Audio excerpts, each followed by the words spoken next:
제가 사진을 보면서 저게 난가 하고 지금 잠깐 1년 전 사진인데 이렇게 해마다 달라지네요. 이른 아침에 함께 해주셔서 감사합니다. 웬 정치인하고 이렇게 아침에 이런 자리를 만들었을까 싶어요. 제가 어저께 우리 동네 중학생이 어제 굉장히 날씨가 추웠죠. 영하 10몇 도였는데 아침에 할아버지가 시장가에 쓰러져 있는 거를 그 중학생이 발견하고 한 중학생은 이제 차가운 데 오래 있으면 안 되니까 그 냉기가 있으니까 한 1분 2분 방치하면 이제 뇌출혈로 세상을 떠날 수가 있죠. 그래서 이제 그분을 한 학생을 일으키고 한 학생은 패딩을 벗어서 덮어주고 이제 이렇게 집에 모셔다 드리는 장면이 이렇게 뉴스에 많이 보도됐죠. 아마 많이 보셨을 거예요. 그래서 제가 그 중학생을 차에서 칭찬해주고 싶어갖고 사실 저는 그 제보 사진을 받은 건데 2시간 만에 누군지 알았는데 오늘 아침에 뭐 방송신문에 보니까 댓글이 굉장히 많더라고요. 그 중에 제가 잘 몰랐던 게 그 기말고사 끝난 다음에 애들 괜히 또 흥분되면 안 되니까 기말고사 끝난 다음에 가서 그 떡볶이하고 피자 사줘야지 그랬더니 중학교 1학년은 자유학기자라서 기말고사가 없습니다 하는 댓글이 있는가 하면 아니 그런 걸 왜 국회의원한테 제보해? 방송에다 제보하지? 이 댓글이 저를 굉장히 다시 한번 즐겁게 했습니다. 그러니까 국회의원이 굉장히 불신의 대상이라고 하는 거죠. 그래서 오늘 여러분들이 국회의원은 도대체 무슨 생각을 하고 우리나라 갖다가 어떻게 움직이려고 하는 생각을 할까? 반은 의아하고 반은 또 뭐 호기심 이렇게 그런 시선으로 바라볼 수도 있을 것 같아요. 제가 오늘 드리고자 하는 말씀은 여러분들 인생에 구체적으로 도움이 되는 얘기는 아닙니다. 그렇지만 대한민국이 어떻게 될 것인가에 대한 대한민국을 책임지고 있는 정치인들이 갖고 있는 고민, 특히 제가 갖고 있는 고민을 얘기하는 것입니다. 25년 전에 우리나라는 중국을 보고 하청공장이라고 생각했어요. 그러니까 가서 저임금 노동자를 갖다가 이용해서 우리나라 중소기업들이 살 수 있는 곳이라고 생각을 했습니다. 지금 두바이에 500층짜리 세계 최고층 빌딩이 있고 세계 30대 금융사의 90%의 본사가 위치해 있습니다. 그때 20년 전에 똑같이 우리나라랑 함께 금융 중심지를 만들겠다고 했는데 25년 전에 두바이는 서대문 형무소만한 크기의 성이 전부였어요. 사막에. 지금은 500층짜리 빌딩을 포함하여 세계의 모든 금융회사 본사들이 위치해 있습니다. 우리 당시에 야속했던 송도에는 어느 나라 금융회사도 와 있지 않습니다. 25년 전을 불과 짚어봤더니 그러네요. 그러면 50년 전에 어땠을까요? 혹시 75년 전에 반세기 전, 3, 4반세기 전에 어땠을까요? 해방 직후에 6.25 이후에 영국의 더 타임스라고 하는 신문은 한국에서 민주주의가 꽃 피우는 것은 쓰레기통에서 장미가 꽃 피우는 것보다 더 기대하기 힘들다 라고 썼어요. 근데 작년에 프랑스의 르몽드지는 사설에서 프랑스의 혁명 정신이 프랑스에서는 없고 한국에 있더라 하는 논평을 칼럼을 쓴 바가 있어요. 메가더는 한국을 떠나면서 이 나라의 향후 100년의 미래가 없을 거라고 했습니다. 50년 전에 우리나라가 아시아에서 축구를 하면 옛날에 박정희 대통령 컵이라는 것도 있었고 필리핀에 가서 농구할 때도 있었는데 그때 중계방송하는 사람이 늘 하는 얘기 중에 하나가 뭐냐면 키가 작아서 우리가 키가 작아서 경기에서 밀린다. 키가 작아서 경기에서 밀린다는 거는 못 먹어서 잘 못 먹어서 키가 안 크다 하는 얘기입니다. 근데 지금 여러분들이 동남아 여행 가서 보시면 우리나라 사람은 훨씬 크죠. 북한 사람에 비해서 지금 20대는 10cm 이상 신장이 차이가 납니다. 지난 100년 동안 아시아에서 평균 신장이 가장 빨리 성장한 나라가 대한민국입니다. 아시아에 50개국이 있는데 지금 아마 중동 지역을 빼놓고는 우리나라 사람들의 평균 신장이 가장 큰 축에 속할 거예요. 노르웨이, 스웨덴 앞바다에 가면 배가 침몰한 게 있습니다. 거기에 그대로 표식이 되어 있죠. 결국 그 배를 100년 후인가 인양을 해서 박물관에 세웠는데 그 당시에 100년 전, 150년 전에 우리 스웨덴 사람들하고 축구해 보면 엄청 크잖아요. 그때 스웨덴 사람들의 평균 신장이 옷을 보니까 165 정도였어요. 그러니까 사람이 어떻게 먹냐에 따라서 굉장히 한 세대를 달리하면서 그 발육 상태나 이런 것이 굉장히 바뀐다는 것이죠. 자, 이 얘기는 뭐냐면 우리가 100년 전, 200년 전, 300년 전에는 국가의 운명이 50년, 100년 만에 결정이 됐습니다. 국가 간의 비교도, 국가 간의 경쟁도 한 50년, 100년, 200년 단위로 이루어졌습니다. 예수가 태어났던 2000년 전에로부터 산업혁명 때까지 경제 성장률은 전부 합쳐서 1600년 동안 2배 정도 달했다고 해요. 지금하고는 비교가 안 되는 것이죠. 얼마나 빠른 속도로 세상이 변하느냐. 5000년 전에 직업의 종류가 몇 개였을까요? 교육 분야에 종사하신 분들이 있으니까. 우리가 책이나 유적 이런 걸로 추론을 해볼 때 폼페이나 뭐 이런 데 가서 이렇게 추론을 해볼 때 그 당시에 직업의 종류는 한 500개에서 700개 정도가 됐을 거라고 예상을 해요. 상상을 해요. 추론을 해요. 왕, 뭐 농부, 어부, 뭐 사제, 뭐 시녀 등등 여러 가지가 있었을 거 아니에요. 이제 산업혁명 전에는 직업의 종류가 한 4,000년, 5,000년이 지났는데 직업의 종류가 한 1,000개, 2,000개 정도로 늘어났을 거라고 추정을 해요. 그러니까 세계의 발전 속도가 그때 이렇게 빠르지 않았다는 것이죠. 그런데 산업혁명 직후에 50년 전에는 직업의 종류가 10,000개, 15년 전에는 직업의 종류가 전 세계적으로 한 40만 개, 한국에 13만 개였다고 그래요. 야, 이렇게 세상이 빨리 변화한다고 한다면, 지난 5,000년의 역사보다 지난 200년의 역사가 이렇게 빨리 변한다고 한다면, 이런 가속도를 본다고 한다면 앞으로의 역사는 어떻게 될 것이냐. 그래서 제가 17년 전에 워싱턴 특파원 시절에 미국의 노동부하고 교육부에서 이렇게 예상을 하고 이렇게 가르치자고 얘기를 했어요. 자, 지금 태어난 애들은 죽기 전에 세상에 존재하지 않는 직업군을 5번 이상 살면서 인생을 살게 될 것이다. 현재 존재하는 직업군이나 현재 존재하는 직업 내에서의 5번 이동이 아니라 현재는 존재하지 않는 듣도 보지 못한 직업군을 5번 이상 바꾸면서 인생을 살게 될 것이다. 따라서 지금 이렇게 빨리 변화한 세상에 애들한테 가르쳐줘야 할 것은 딱 2가지다. 하나는 상상력과 창의력, 생각하는 법. 이것이다. 2번째는 자기를 관리하는 법. 왜? 내가 일생 동안 배우고 투자했어요. 근데 그 직업이 송두리째 없어져. 사라져요. 우리 지금 그런 직업의 종류 많이 보잖아요. 한 20년 전에 만화방 많았었죠. 비디오 방도 있었죠. 없어진 거 굉장히 많잖아요. 그리고 부침이 심하잖아요. 어떤 직업의 종류는 굉장히 크고 어떤 직업의 종류는 다운슬라이드 하고 이런 걸 보잖아요. 그래서 결국 거치, 자기를 관리하는 능력, 시민으로서의 어떤 사람과의 관계 능력 이런 것들이 키워주는 게 제일 중요하다 하는 얘기를 했습니다. 그때 생각해보니까 그럴 것도 같아요. 제가 30년 전에 인터넷과 관련된 직업군은 하나도 없었어요. 스마트폰과 관련된 직업군은 하나도 없었어요. 그리고 학교에서 그 누구도 거기에 대해서 가르치지 않았어요. 오늘 학교에서 배운 거는 내일은 낡은 지식이 되고 오늘은 진리라고 배웠던 것이 내일은 진리가 아닌 세상이 돼요. 스티브 호킹이 자기가 우주를 이렇게 창조됐다고 얘기를 했어요. 그걸로 상을 받았던가 노벨상을? 하여간 잘 기억이 안 나는데 받았나요? 근데 자기 생전에 자기 이론을 또 부정했어요. 그만큼 새로운 것들이 발견되고 발명되는 시대예요. 그랬는데 한 5년 전에 인공지능에서 브레이크스루라고 할 수 있는 놀라운 발견과 발명들이 이루어지죠. 1990년대 초반에 체스 챔피언하고 컴퓨터하고 싸웠을 때 그래서 컴퓨터가 이겼을 때 우리나라의 바둑제가 조은현 국수하고 통화한 적이 있는데 조은현 국수가 영원히 바둑을 이길 날은 오지 않을 것이다 라고 예언한 바가 있었어요. 장담을 한 바가 있었어요. 근데 왜 그런 브레이크스루가 만들어졌냐, 그 돌파구가. 그 패턴을 읽은 거죠.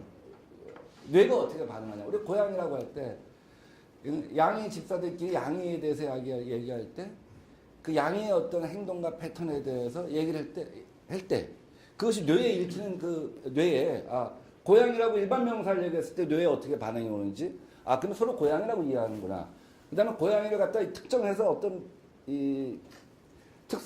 그 고유명사를 얘기할 때 그 고유명사 어떻게 반응하지 패턴을 갖다 읽어내면서 굉장히 빠른 뭐 발전이 이루어진 거죠. 그건 아마 저보다 여기 계신 분들이 많이 알 테니까.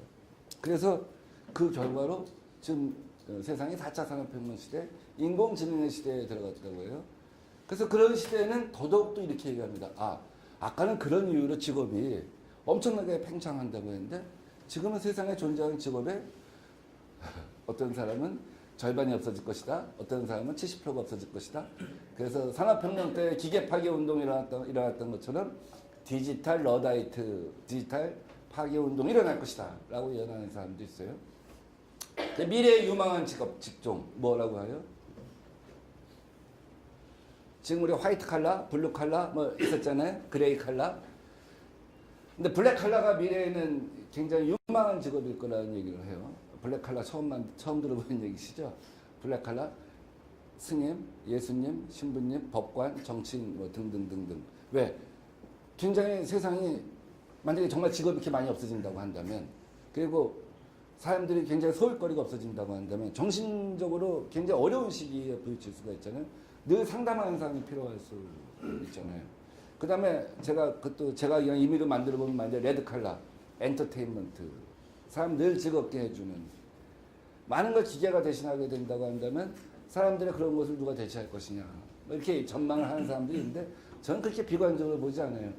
늘 인류의 역사가 그래왔듯이 새로운 발명과 새로운 기술, 새로운 일자리가 생길 거라고 생각합니다. 자, 이제 서론이 너무 길었나? 넘겨주세요. 그래서 결국 저는 우리나라의 창업국가를 만들어야 한다 하는 생각을 갖고 있습니다. 뭐 이건 뭐 이렇게 많이 보실 필요가 있는 통계는 아닌데 우리 방에서 굉장히 많이 논하네요. 그러니까 이건 우리나라에 이제 신규 창업이 이렇게 매년 이루어진다. 그 중에 40대 이상 창업이 많다는 겁니다. 넘겨주세요. 청년 창업은 매년 전체 창업의 한 3~4%가 된다. 40대 이상의 주로 창업을 한다는 것이죠. 넘겨주세요. 그런데 청년 창업의 비중은 이렇게 빨리 변화해 가는 시대에 늘지 않고 줄어들고 있다는 얘기입니다. 넘겨주세요. 자, 우리나라의 이 창업이 대개 소매, 음식, 숙박, 서비스, 도매, 제조가 한 72%에 달한다는 얘기입니다. 넘겨주세요. 생존율은, 그런데 이 창업자의 생존율은 은하는 23.4%로 5년 생존율인가요? 3년, 5년간. 5년 생존했을 때 생존율을 갖다 얘기하는 겁니다. 보통 23.4%라고 하죠.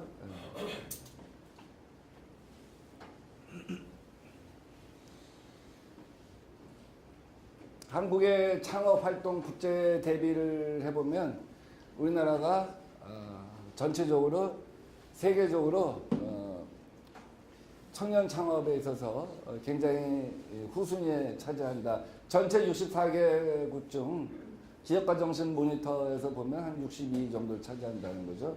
전체 연령대에서는 52위라는 얘기입니다. 전체 연령대에서는 52위인데 청년 창업은 62위다. 넘겨주세요. 동네에서는 개업이라고 해요. 근데 언론하고 지금 이 통계에서 보듯이 언론하고 정부하고 금융기관에서는 그걸 창업이라고 합니다. 개업하고 창업은 다르죠. 전 개업집을 참 많이 갑니다. 제가 1년에 한 500군데에서 600군데 정도 이렇게 정조사도 가고 개업집도 가보고. 근데 개업집에 가면 다 돼지머리 올려놓고 고사 지내고 이런단 말이죠. 그 동네에서는 다 개업이라고 개업덕을 돌려요. 정부는 그거 갖다 창업이라고 해요. 그래서 굳이 또 구분하면 혁신형 창업과 생계형 창업이라고 합니다. 아까 말했던 그 생계형 창업이 은하에서 5년 내에 생존율이 20% 정도 된다는 것이죠. 그럼 결국 살아남는 건 인테리어 업체만 살아남지 않느냐, 간판 업체만. 그렇지 않습니다. 거기도 당연히 이제 포화 상태가 될 수밖에 없죠. 왜? 거기가 잘 된다고 생각하면 왜 그 문화는 이렇게 창업이 개업, 그러니까 우리 혁신형 창업과 생계형 창업이라고 하는데 생계형 창업이 생존이 안 되냐? 과포화가 되어 있기 때문에 그렇죠. 자영업자가 너무 많기 때문에 그런 것이죠. 가령 미국은 인구 700명당 식당이 한 개라고 한다면 일본이 한 인구 450명당 식당이 한 개라고 한다면 한국은 150명당 식당이 한 개예요. 그러니까 살아남을 수가 없는 것이죠. 살아남을 수가 없는 줄 알면서도 다른 길이 없기 때문에 결국 글로 가는 것이죠. 그러면 혁신형 창업은 실제로 그 중에 몇 %가 되냐? 그러니까 벤처 창업 뭐 이런 걸 말씀드린 겁니다. 그거는 실제로 전체 창업의 3%, 5%가 채 안 되는 것이죠. 근데 실제로 일자리를 갖다가 4차 산업혁명 시대에 일자리를 만들 수가 있는 것은 누구냐? 생계형 창업이 아닌 거죠. 혁신형 창업이죠. 생계형 창업은 실제로 일자리를 만들어가는 데 있어서 앞으로 더욱더 어려움을 느낄 겁니다. 자, 최저임금이 내년에 16.5%가 올라갑니다. 내년에 일단 정부가 그것을 재정으로 지원해 주기로 했습니다. 16.5%가 올라가면 어떻게 되죠? 정부가 재정을 지원한다고 할지라도 상당히 많은 소상인들의 구조조정이 일어날 수밖에 없는 것이죠. 일본도 최근에 굉장히 빠른 속도로 최저임금을 올렸습니다. 미국도 굉장히 빠른 속도로 올렸어요. 중국은 2011년도에 향후 5년 내에 중국의 최저임금을 2배로 올리겠다고 선언을 했습니다. 근데 5년 이내에 올리진 못해서 지금 7년 만에 2배로 올렸습니다. 7년 만에 2배로 올렸으면 어떻게 했어요? 소상공인들의 상당수가 문을 닫았겠죠. 그걸 누가 커버해 주겠습니까? 그걸 결국 혁신형 창업이라고 하는 걸로 국가를 전환하고 방향을 전환해서 그 혁신형 창업에서 생기는 일자리 창출을 갖고 그 실업을 흡수하고 산업 전체를 고도화하는 전략을 쓴 것이죠. 넘어가도 돼요. 네. 노량진 고시촌을 보여준 건데요. 넘어가셔도 됩니다.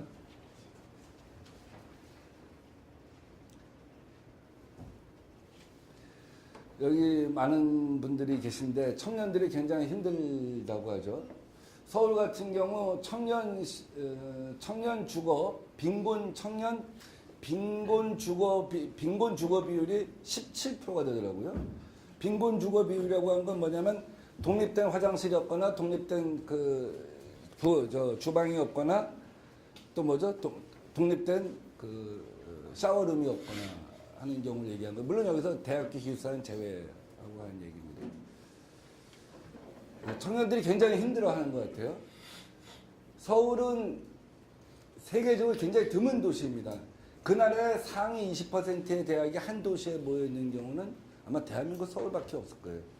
다른 나라의 모든 경우는 되게 다 뭐 샌프란시스코에 있거나 뭐 보스턴에 있거나 텍사스에 있거나 다 분산되어 있죠. 그런데 청년들의 빈곤 실업률이 16.7%고 아까 보신 것처럼 청년들의 창업률 그것도 생계형 창업까지 포함해서 그것이 일반 창업률보다 떨어진다. 62위다. 세계 64개국 중에 62위다. 그건 굉장히 우리나라 지금 미래를 보여주는 한 단적인 지점이라는 생각이 듭니다. 대한민국의 많은 사람들이 구급 공무원이 되는 것이 꿈이다. 그 공무원은 많은 걸 생산해낼 수는 없습니다. 세상을 막 바꾼 데 있어서 공무원이 굉장히 중요한 역할을 하긴 합니다. 그렇지만 여러분들이 많이 일상적으로 느끼는 것처럼 세상을 바꾼 데 있어서 공무원들이 어떤 때는 일상적으로 장애물이 되는 때가 있습니다. 공무원의 혁신을 갖다가 기본적으로 생각하지는 않아요. 사업가는 기본적으로 혁신을 갖다 이노베이션을 하려고 합니다. 공무원은 기존의 규제를 갖다 늘 유지를 하려고 하겠죠. 근데 그런 공무원에 그렇게 많은 사람이 지원을 한다? 그것이 그날의 현 주소다? 답답하죠. 근데 그 시간에 중국은 어떠냐? 제가 25년 전에 우리가 중국을 하청 공장으로 생각했잖아요. 지금 중국은 반도체 빼놓고 모든 것이 우리를 앞서갔어요. 중국의 베이징 대학에서 칭화 대학 사이에 거기도 중국에 상당히 유수한 대학들이 있죠. 거기에 이노웨이라고 창업 거리라는 게 생겼습니다. 중국은 2011년도에 아까 말씀드린 것처럼 최저임금을 2배로 올린다고 한 다음에 엄청난 고통이 따르겠죠. 그래서 2013년에 대중창업 만인혁신이란 말을 구호로 내세웁니다. 누구나 창업하고 만인이 혁신하게, 누구나 혁신하는 쪽으로 사회를 갖다가 모티베이션 해나가는 것이죠. 그리고 거기에 그 창업 카페라고 하는 것들이 생기는데 이 창업 카페 같은 곳에는 이게 보시는 것처럼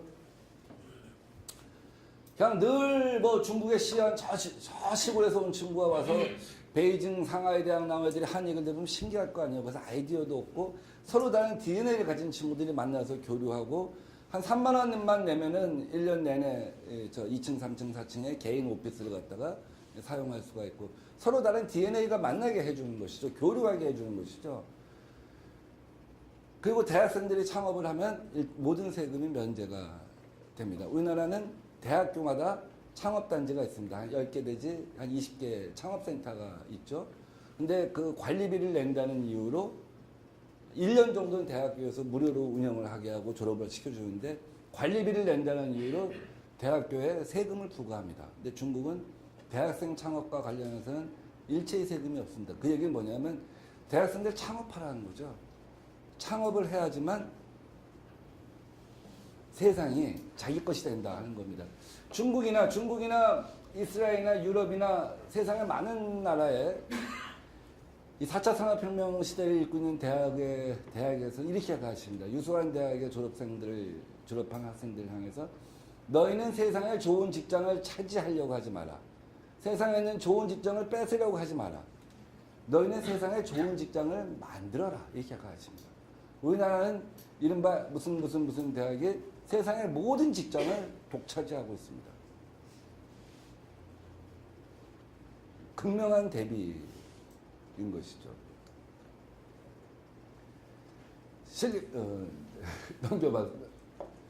뒤로 가보세요. 내가 내 페이스하고 우리 사무실에서 준비한 페이스랑 좀 잘 안 맞아서 그런데 우리 실리콘밸리에 40년 전에 처음에 지금 실리콘밸리에 제가 25년, 20년 전에 갔을 때 그 샌프란시스코 크로니클이라고 하는 미국의 10대 일간지에 특집판의 제목은 이렇게 되어 있습니다. 세계에서 미래가 가장 빨리 오는 곳 실리콘밸리. 아 그렇구나. 우리가 동시대에 살고 있는 줄 알았더니 어떤 나라는 우리보다 30년 미래에 살고 있구나. 어떤 나라는 우리보다 50년 후에 살고 있구나. 어떤 나라는 이미 드론 헬리콥터 혹은 드론 오토바이가 있는데 5m 정도 자기 부양을 해갖고 움직이는 드론을 갖다가 시험을 하고 있는데 우리는 항공 주제에 묶여서 드론을 움직일 수 없는 나라이구나. 이게 어떤 나라는 이미 이제 무인 자동차, 전기 자동차에서 무인 자동차를 얘기하고 있는데 어떤 나라는 그게 아니라 그걸 뛰어넘어서 드론 자동차, 날아다니는 자동차. 어떤 때는 달리다 어떤 때는 날아다니는 자동차를 얘기하는 거야. 어떤 사람, 그러니까 그 사람들은 30년 미래에 살면서 얘기를 하고 우리보다 어떤 사람들은 50년 과거에서 얘기할 수 있겠구나. 근데 그 실리콘밸리가 오늘 여기까지 오게 된 첫 번째 동의는 그겁니다. 스탠퍼드를 포함하여 UCL이 그 대학이 땅덩어리가 얼마나 넘겠어요. 그 넓은 땅덩어리를 미국의 유수한 기업들한테 다 무상으로 준 겁니다. 오라고. 그러니 당연히 인재들이 모이겠지 않겠어요? 인재들이 모인 데다가 거기에 대학생들하고 산학연대가 되고 서부의 어떤 특이한 자유개방적인 문화랑 결합이 되면서 실리콘밸리가 형성이 된 거죠. 아까 중국의 중관촌도 이런 창업 카페 같은 것이 굉장히 많아요. 이 창업 카페에서만 지난 5년간 조달된 돈이 9조 원입니다. 청년 창업을 포함하여. 그래서 매일같이 저런 데서 모여서 이렇게 토론도 하고 뭐 떠들기도 하고 데모데이라고 해서 데모 버전을 설명하면 듣고 있다가 엔젤이 저 사람하고 투자하겠다는 생각도 들고 어떤 사람은 저 사람하고 나하고 사업을 같이 하면 기가 막힌 것이 터지겠구나 하는 생각을 할 수도 있겠죠. 실리콘밸리 가면 엘리베이터 스피치라고 합니다. 엘리베이터가 열리고 닫히는 시간 30초 이내에 자기 스피치를 해야 돼요. 하루에 아침마다 조찬 모임은 수없이 많은데 무슨 조그만 모텔, 호텔 이런 데서 그러면 도넛 하나, 커피 하나 가서 이제 먹으면서 발표하는 걸 듣는 거죠. 그러니까 30초 내에 못하겠죠. 그러니까 실제로 3분을 주는데 3분을 주면서 남들 얘기해서 영감을 얻고 세계가 어떻게 변하는구나 하는 생각을 하는 거죠. 그래서 생각이 늘 교류되게 만들어주는 것이죠. 그 중국의 청년 창업단지가 그렇게 해서 생겨갖고 지금 세계 이 사람들은 내가 제2의 마윈이 되겠다. 내가 제2의 뭐가 되겠다. 이런 생각을 갖다 꿈꾸게 국가적으로 전환을 갖다 시키고 있는 것이죠. 넘어갈까요? 독일입니다. 독일 저도 이제 베를린은 갔다 와본 지 오래됐는데 베를린이 놀랍게 변했다고 해요. 베를린이 2001년도에 그 베를린 시장이 이런 얘기를 했다고 합니다. 보니까 베를린이 그러니까 옛날에는 동베를린, 서베를린 있었잖아요. 그 베를린 장벽이 무너지고 거기에 뭐 소니 센터 같은 것이 들어서고 추다가 일어섰지만 혁신적인 변화가 없었던 거죠. 그래서 유럽에서 특히 독일에서 가장 가난한 도시였는데 이거 어떻게 할 것인가? 가난하지만 자유로운 도시, 매력 있는 도시를 만들자. 이 생각을 한 거예요. 그래서 문화적인 어떤 이 개방을 갖다 선택을 합니다. 그래서 영국 아이들은 프랑스 아이든 이태리 아이든 베를린 가서 놀고 싶다 하는 생각을 만들어주는 겁니다. 그래서 서유럽의 자유로운 젊은이들이 다 베를린에 오기 시작했대요. 지금 베를린 관광객의 35%가 베를린의 자유로운 문화를 즐기고 싶어서 춤을 춘다든지 인디밴드를 즐긴다든지 이러고 싶어서 왔다는 거예요. 프랑스 파리가 아닙니다. 로마가 아닙니다. 이제 베를린입니다. 그랬더니 그 후에 유럽의 금융위기 이후에 동유럽의 젊은 친구들이 이제 모이기 시작한 거죠. 특히 IT 기술자들이 상대적으로 여유가 있으니까 모이지 않겠습니까? 그래서 IT 기술자하고 음악하는 친구하고 만나면 뭐 새로운 시너지 효과가 생길 수가 있죠. 그러다 보니까 유럽의 젊은이들이 다 모이기 시작한 거예요.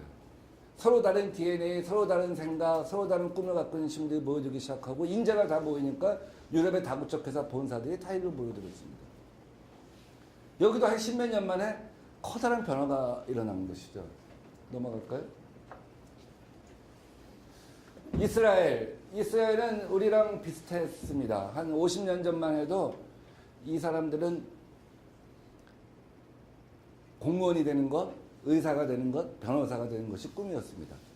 근데 이스라엘 사람들이 고민을 한 거예요. 야, 우리가 2000년 동안 유랑을 했는데 이 나라를 갖다가 다시 이렇게 세우려면 이거 갖고는 안 된다. 우리가 도전 정신, 이런 것, 서로 다름을 인정하는 정신, 이런 것들을 끄집어내야 되지 않나. 그때 후추파라고 하는데, 그래서 이 후추파를 갖다가 후추파로 다시 일어서라 라고 하는 모토를 내걸고 이스라엘 변화하기 시작합니다. 초등학교 때부터 바꾸기 시작해요. 이스라엘은 뭐 핀란드도 그렇지만 초등학교 때부터 답이 없습니다. 교과서에 답이 없어요. 시험 문제에 답이 없습니다. 각자의 생각에 다 답이 될 수가 있는 것이죠. 20명이 한 학급에 있는 20명이 다 다른 답을 만들 수가 있는 거죠. 이 나라는 심지어 이런 자유로운 토론의 정신을 어떻게 보면 의도한 건 아닌데, 이스라엘은 모계사인 거 아시죠? 엄마가 이스라엘 유대인이면 유대인입니다. 그러니까 2500년을 유랑을 하면서도 하나의 민족적 정통성을 유지할 수 있었던 것이, 엄마가 사실은 아이랑 늘 대화를 하고 말을 가르치잖아요. 그러니까 모국어를 가르치고 모국 문화를 가르치잖아요. 그래서 이스라엘 전통성에 숨어있는 문화를 꺼내고 학교부터 다르게 가르치기 시작했는데, 초등학교 때부터 집에서도 엄마 아빠를 다 별칭으로 부릅니다. 별칭으로. 아빠 엄마 이렇게 하는 게 아니라 뭐 자기들끼리 별명을 만들어서 듣기 좋은 애칭을 만들어서, 그게 토론하기 좋은 문화라고 생각해서 그런 거죠. 심지어 군대도 그래요. 우리는 군대 3년을 가면 썩었다고 하잖아요. 2년을 가면 썩었다고 하잖아요. 토요일날, 일요일날 우리는 예수님 초코파이 먹을 것인가, 부처님 초코파이 먹을 것인가 고민하잖아요. 남자분들은 이해가 가시는데 여자분들은 무슨 말인지 잘 모를 거예요. 내후반에 있으면 이제 고참들 눈치 보기, 그러니까 교회 가서 혹은 하여간 사찰 가서 시간을 보내는데, 이 친구들은 가령 우리 부대 위에 이게 언맨드, 그러니까 무인 항공기가 지나갔다? 어떻게 지나갔어? 이걸 왜 우리 캐치 못했어? 여기서 한 번 놓친 우리는 지난 2500년의 유랑을 다시 하는 거야. 우리가 가스 실험실에 다시 가야 되는 거야. 왜 이런 일이 일어났지? 그럼 우리 같으면 어떻게 하겠어요? 문책을 하겠죠? 그날 당번병이 누구고, 그날 중대장이 누구고, 그날 연대장이 누구고, 문책을 하고 다시는 그럼 이런 일이 일어나지 않도록 하라고 하겠죠? 얘들은 왜 우리가 이걸 캐치 못했을까? 우리 부대의 최고 전문가는 누구야? 왜 우리가 놓쳤지? 어디서부터 놓친 거지? 이렇게 토론을 시켜요. 그래서 졸업을 하고 나면 모집 공고에 어느 부대 출신 무대 이렇게 나옵니다. 걔들은 19살에 군대 가서 남자 3년, 여자 2년이에요. 그리고 곧바로 대학 가는 경우도 있고 안 가는 경우도 있고. 대학을 안 가거나 가거나 되게 30살 이내에 3개국 내지 4개국을 여행을 하는 것이 문화가 되어 있죠. 뭐 거기서 3개국, 4개국 여행하는 건 어렵지 않아요. 우리나라가 만약에 통일돼 있어 봐요. 우리나라가 반도입니까? 섬입니까? 대륙입니까? 섬이죠. 왜 분단돼 있으니까. 만약에 분단이 안 돼 있으면 우리나라 친구들도 자전거 타고 찝차 타고 뭐 여름에 겨울에 1년 휴학하고 대륙의 끝 유라시아 끝까지도 갔다 오고 아프리카 끝까지 갔다 올 수 있잖아요. 이스라엘에서야 뭐 배 타고 가면 다 거기가 거기고. 그래서 성경 성서 시대에 보면 다 거기 뭐 그리스 사람, 로마 사람 다 이웃처럼 드나드는 게 그런 거죠. 걔네는 행사할 때 돌잔치가 되면 친척들이 모여서 돈을 줘요. 돈을 주고, 우리도 뭐 돈을 주죠. 돈을 주는데 이제 우리는 그걸 갖다가 그날 돌잔치 비용하고 이렇게 쓰잖아요. 잘 모르겠지만 아마 그럴 것 같아. 근데 걔들은 그걸 절대 쓸 수가 없습니다. 걔가 창업할 때까지. 폐쇄 통장이에요. 친척들이 얘가 20년 후에 25년 후에 창업을 해라. 자기 기업을 만들라고 그래갖고 친척들이 혹은 엄마 친구들이 아빠 친구들이 와서 뭐 얼마씩을 주면 그게 한 1,000만 원이면 1,000만 원이 될 거 아닙니까? 그럼 이제 한 20년을 주면 이자가 생길 거 아니에요. 이거는 네가 이 다음에 커서 세계를 경험하든지 창업하는 데 쓰라고 합니다. 왜냐하면 내년도부터 우리 병장 월급이 60만 원 되고 아마 일반 초병 월급은 한 30만 원 될 거예요. 평균 40만 원 될 거예요. 왜 좋으십니까? 근데 저는 그런 생각도 해봐. 심지어 이게 아니라 이 통장을 두 가지로 선택하게 해라. 하나는 나는 클로스드 통장. 제대할 때까지 월 10만 원 이상 인출하지 않은 통장을 주면 쓰는 친구와 다 쓰는 친구가 있을 수 있죠. 안 쓰는 친구는 군대 2년이면 30만 원씩 저축하면 얼마가 될까? 한 720만 원 되면 국가에서 한 1,000만 원, 근데 다 주는 건 아니지만 뭐 어떤 요건이 있겠죠. 뭐 프로젝트가 어떻다든지 한 1,000만 원 보태줘서 너도 그럼 넓은 세계를 경험해봐라. 인센티브제로 가면 더 어떨까 하는 생각도 해봐요. 저 이스라엘 보면서 그런 생각을 했어요. 제가 은행장들 만나면 그런 얘기 많이 하는데, 아니, 은행 저 군대에다가 창고 하나씩 줘줘라. 그래서 드론 만드는 거, 목공량 하는 거, 이런 것도 좀 갖다 놓고 그러면 그게 훨씬 낫지. 맨날 예수님 초코파이 먹을까, 부처님 초코파이 먹을까만 걱정하게 하지 말고. 그러니까 초등학교 때부터 포인트는 뭐냐면 초등학교 때부터 군대까지 다 바꿔줘야 돼요.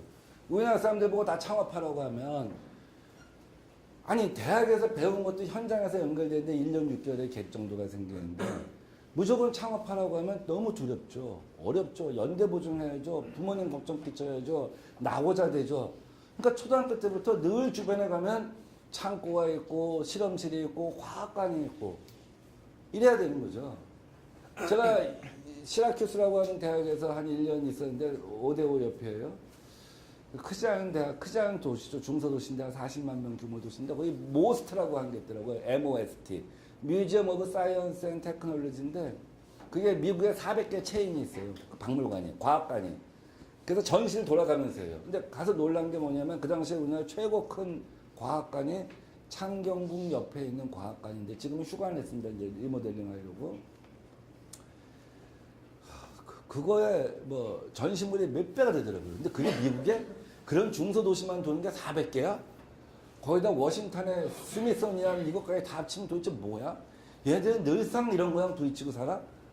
근데 우리는 매년 과학경 시대에서 출품된 금상, 은상, 동상도 어디 간지 다 사라져 있잖아요. 없잖아요. 소장이 되지 않잖아요. 기억이 되지 않잖아요. 초등학교 때부터 애들을 갖다가 그런 거에 노출시켜야 돼요. 중학교 때도 마찬가지고 고등학교 때부터도 마찬가지고 교육을 바꾸고 군대를 바꾸고 문화를 다 바꿔야 창업이 되는 거지 그냥 창업이 되는 거 아닙니다.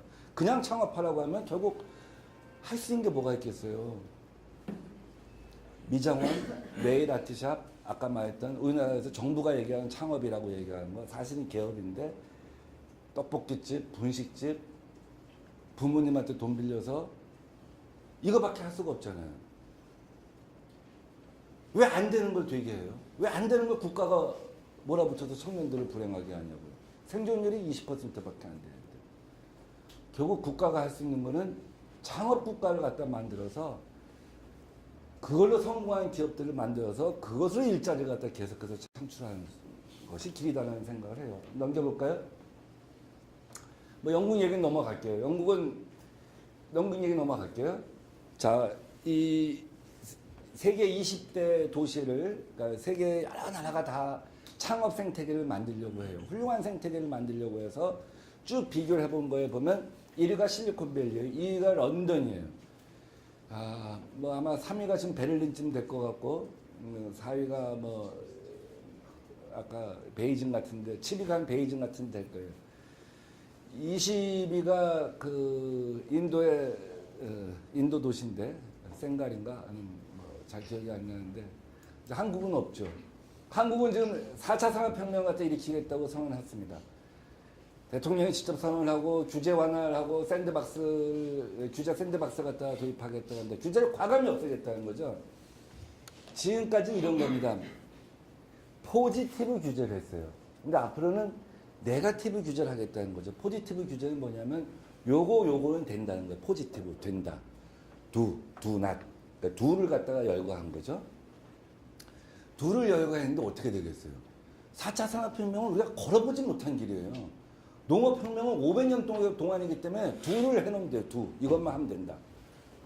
근데 이걸 안 해본 일들이 막 개척하고 기업이 가는데 요것만 하라고 하면 가다가 막히잖아요. 그때마다 규제 심사를 새로 해야 되잖아요. 그러니까 do not. 네거티브 규제한다. 요거 빼고 하고 싶은 거 다 해봐라. 이거를 바꿔준 거예요. 중국이 철저하게 네거티브 규제입니다. 그러니까 막혀요, 얘들은. 다른 나라도 막 그런 식으로 가는 거죠. 근데 우리도 한번 그렇게 가보자. 이런 변화를 갖다가 실제로 대통령께서 이제 표방을 하고 많은 그러니까 시도를 하고 혁신을 갖다가 굉장히 중요한 목표로 세웁니다. 한편에서는 아까 말했던 것처럼 최저임금이랄지 비정규직을 정규직하는 것 이거 갖다 끌어올리고 한편에서는 이걸 하는 거죠. 혁신을 하는 거죠. 두 바퀴를 굴러가려고 하는 거죠. 앞에서 굉장히 괴로우시겠어 침이 계속 튀겨서 조금 비킬게요. 가운데로. 이 그래프가 있잖아요. 지난 한 IMF 이후에 이렇게 돼가. 경제 성장률은 이렇게 내려오는데 우리나라가 계속 침체가 되는데 그 양극화, 빈부창이 이렇게 올라가요. 기존의 이명박 박근혜 정부는 이 그래프를 어떻게 읽었냐면 경제 성장을 끌어올리면 지금 경제 성장이 이렇게 되는데 이거를 끌어올리면 빈부 차이가 해소될 거다. 이렇게 해석했어요. 근데 해보니까 그게 아니야. 삼성은 계속 잘 나가요. 대기업은 계속 잘 나가. 근데 빈부 차이는 전혀 개선되지 않아. 윗목과 아랫목이 단절되어 있어. 여기서 윗목과 아랫목을 하면 젊은 세대들은 이해를 못 하시죠. 그렇죠? 뭐 이해 못 할 것 같아. 옛날에 이제 하여간 단절되어 있다 이거예요. 방바닥의 온도가 골고루 돌아가지 않는다. 이제 이 얘기입니다. 그렇잖아요. 실제 이게 돌아다니지 않잖아요. 그래서 이제 이 새 정부는 이걸 반대로 해석하는 거예요. 이게 빈부 차이가 심해서 경제 성장률이 빈부 차이가 심하니까 이거 올라가니까 경제 성장률이 떨어진 거다. 왜? 소비할 수 있는 사람이 없지 않냐. 신용불량자가 150만 200만 명이 생겨. 비정규직이 700만 명이 생겨. 자영업자가 500만 명이 생겨. 이게 20%가 생존해. 그러면 소비할 사람이 없지 않냐. 소비가 안 되니까 결국 경제 성장이 떨어진 게 아니냐. 이게 이제 옛날에 대공황 때 케인스가 했던 얘기예요. 그래서 그때 막 대규모 토목공사 같은 걸 막 해갖고 유효소를 갖다 일으켜서 경제를 갖다 반전을 시키죠. 지금도 마찬가지로 이건 이렇게 이 그래프를 해석하자. 이걸 낙수 경제가 아니라 위에가 잘 되면 쭉쭉쭉쭉 밑에가 대기업이 잘 되면 중소기업이 잘 되고 중소민이 잘 되는 이 낙수 효과. 낙수 경제가 아니라 이 거꾸로 분수 경제. 밑에가 잘 되면 위에도 다 같이 전체가 잘 되는 분수 경제로 가자 하는 어떤 모멘텀의 전환이 생기는 거죠. 소득 주도 성장이라고 해요. 근데 소득 주도 성장 갖고 되냐? 한편에서 비판을 하잖아요. 여러분 TV 토론 때 대선 때 많이 보셨잖아요. 누가 그게 복지지 돈 나눠주는 거지 무슨 게 성장이냐? 돈 나눠줘 성장되면 누구나 성장하지. 그것도 틀린 얘기는 아니에요. 그렇지만 기본적으로 지금 너무 절박해. 이게 너무 소득이 낮으면 경제의 기본이 안 돼. 소비가 안 되면 아무것도 할 수 없잖아요. 자, 삼성현대가 애 안 낳고 다 비정규직만 했으면 누가 자동차 살 것이며 누가 핸드폰 살 것이에요. 자기 역설이 되는 거 아니에요. 그러니까 이거 한편 끌어올려주는 한편 이것만 갖고는 안 되니까 4차 산업혁명에서 혁신을 일으키자. 이 두 가지를 같이 가는 겁니다. 이제 그래서 제가 마지막으로 이제 오늘 얘기의 결론을 가겠습니다.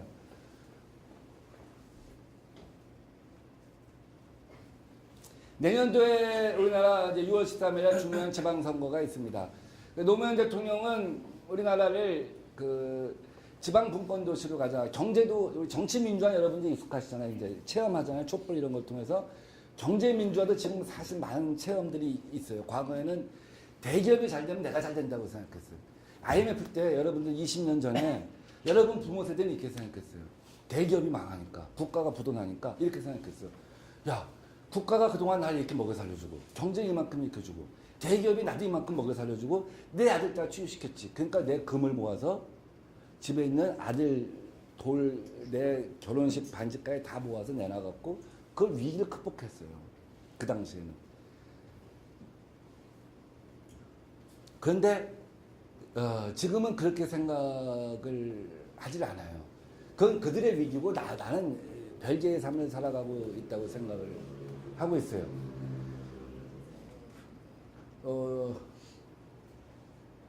얘기가 빨리 가다 보니까 약간 좀 길을 샜어요. 내가 샌 건 인정하고 다시 돌아갈게. 조금 뭐가 좀 길을 잃어버린 것 같아. 근데 내년에 하여간 그런 지방선거가 있습니다. 그래서 그 당시에 이제 노무현 대통령 같은 경우는 지방분권, 경제민주화 얘기를 했죠. 그래서 지금은 경제민주화에 대해서는 사람들이 이해를 하는 거죠. 대기업이 잘 되는 것이 내가 잘 되는 게 아니다. 너도 잘 되고 나도 잘 돼야 한다. 이게 경제민주화란 말이죠. 그 다음에 이제 분권민주화라는 게 있습니다. 중앙정부하고 지방정부가 다 같이 잘 돼야지만 실제로 의미가 있는 거예요. 시간을 내가 이제 한 5분, 7분 내에 끝낼게요. 50분까지 약속되어 있기 때문에. 가령 은하에서 출산율이 제일 높은 데가 전라남도 여수하고 부산 기장하고 몇 군데가 있습니다. 그건 출산율이 2.2예요. 서울은 0.96이에요.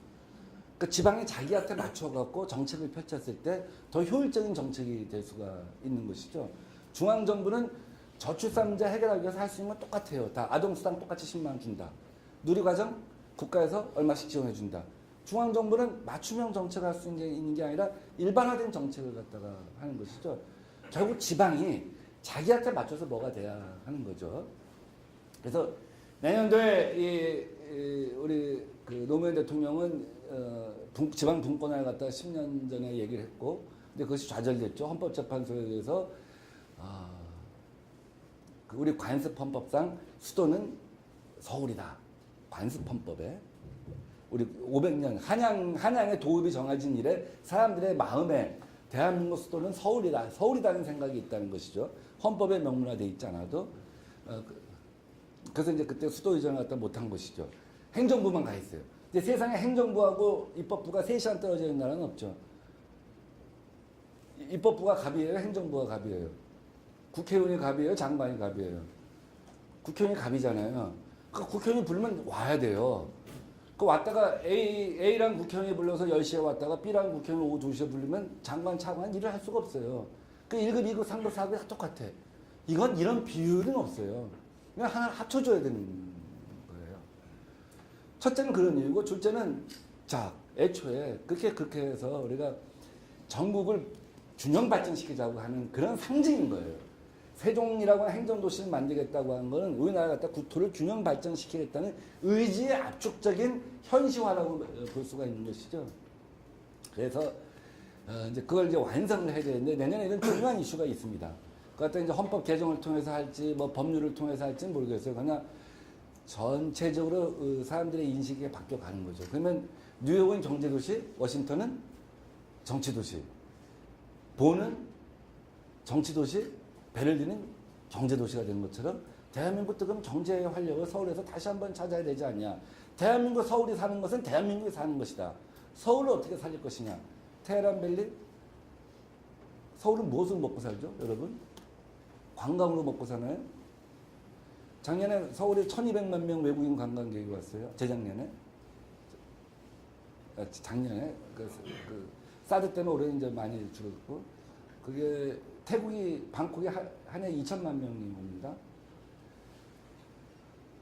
근데 서울은 저가 관광이고, 고가 관광인 나라가 있잖아요. 뭐 로마나 뭐 좀 다르잖아요. 관광으로 먹고 살까요? 그러면 컨벤션으로 먹고 살까요? 라스베가스나 마카오 같은 컨벤션 도시가 될 수 있을까요? 라스베가스의 어떤 화려함과 규모, 그 컨벤션이라고 하는 건 가서 이 사람들이 회의만 할 수는 없잖아요. 여유가 있어야 되잖아요. 그럼 서울은 뭘로 먹고 살 수 있을까? IT로? 세계에 이런 나라가 없는데 상위 20%의 대학교가 그 서울에 밀집해 있고 그 많은 엘리트가 배출되어 있는데 그럼 서울은 무엇을 먹고 살까? 현대로? 삼성으로? 이런 고민을 해보는 겁니다. 그래서 저는 대한민국의 심장인 이 입법부 여의도에 국회의사당을 세종시로 보내자. 그 국회의사당에 이 국회의사당이 그냥 과학의 전당이 되면 어떻겠느냐 이런 생각을 해보는 거예요. 저 2층에 본회의장에 매년 과학자 총회가 열리고 화학자 총회가 열리고 예결위의장에 여러분들 국회의원 싸우는 것보다는 그게 훨씬 좋잖아요. 거기서 생산적인 얘기가 거기서 노벨상 수상자가 수상 연설을 하고 한국 최초로 물리학상을 받은 사람이 말이야 그런 명예로운 어떤 이 대관식을 하면서 연설을 한다든지 그 다음에 세계 우리 이 기업이 그런 거 하지만 그러니까 무크 한 세계 20대 대학 상위 세계 20대 IT 대학들 갖다 불러서 4차 산업 대학을 불러서 공동으로 한번 대학원을 만들어 보게 하는 거예요. 그래서 국회의사당 4, 5, 6, 7층에는 정말 세계적인 석학들이 또 세계적으로 아시아의 모든 인재들이 모여서 4차 산업혁명에 대해서 공부하고 토론하고 이런 걸 한번 만들어 보면 어떨까. 그 스미소니안 과학관 같은 거에다 만들어 보고 한번 넘겨볼까요? 다음에 무슨 페이지에 뭐가 있을까? 다시 돌아가 봐요. 그래서 의원회관 같은 데가 굉장히 좋아요. 그래서 뭐 판조도 이렇게 만들고 있지만은 양재도 이렇게 만들고 있지만 의원회관 같은 데 너무 좋은 게 뭐냐면 전시실과 회의실이 굉장히 많아요. 운동장 있죠. 잔디밭 있죠. 뭐 하루 일만 합니까? 나가서 뒤에 가서 공도 차야죠. 옆에 바로 길 건너에 금융이 있어요. 그래서 금융이 아까 우리 실리콘밸리랑 거기처럼 늘 와서 보는 거야. 어떤 놈한테 투자하면 될까? 비트코인 하는 것보다 이게 더 훨씬 날 텐데. 뭐 이런 생각도 할 거 아닙니까? 자, 2년 후에는 여의도에 선착장이 생깁니다. 이제. 선착장 생겨봐요. 그 다음에 내년부터 용산이 우리 공원이 돼요. 우리나라 완전히 돌아서 공원이 돼요. 100만 평. 정말 기회의 땅이 생기는 거죠. 길 건너에 요트 타고, 국제공원 가서, 용산공원 가서 조깅 한번 하고, 또 밤에 와서 좀 야근하다가 요트 타고 홍대 가서 데이트 좀 하고, 뭐 상암동 디지털 단지 가서 플랫폼에 대해서 얘기도 하고, 뒤에 있는 지벨리에 가서 또 협력도 하고, 뭐 이런 꿈을 꿔보는 거예요. 지금 강남북 균형 개발도 참 너무 심각한 문제인데, 요새 강남 가면 다 현수막 붙어 있잖아요. 천지개벽, 상점백회. 할렐루야. 뒤에는 안 써있지만, 집값 오른다고. 뒤에는 안 써있지만, 그거 아니겠습니까? 코에스 땅 지하 30, 야구장을 뒤로 옮기고 컨벤션 만들고, 서울역, 서울광장에 2배 되는, 3배 되는 광장 만들겠다고.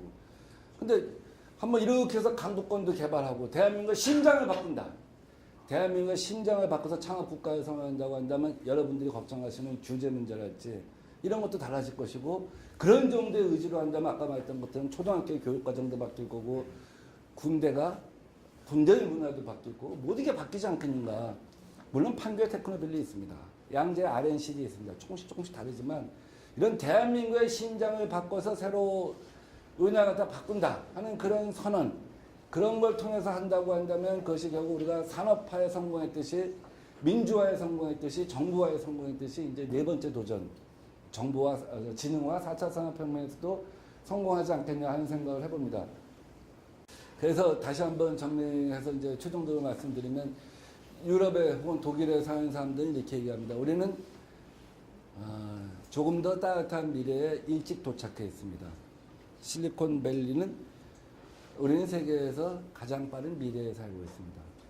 나는 우리가 대한민국을 한번 새롭게 변신시킴으로써 우리도 아주 그 어떤 나라보다도 따뜻한 미래에 일찍 도착해서 사는 커다란 변화를 여러분과 함께 모색해보고 싶습니다. 감사합니다.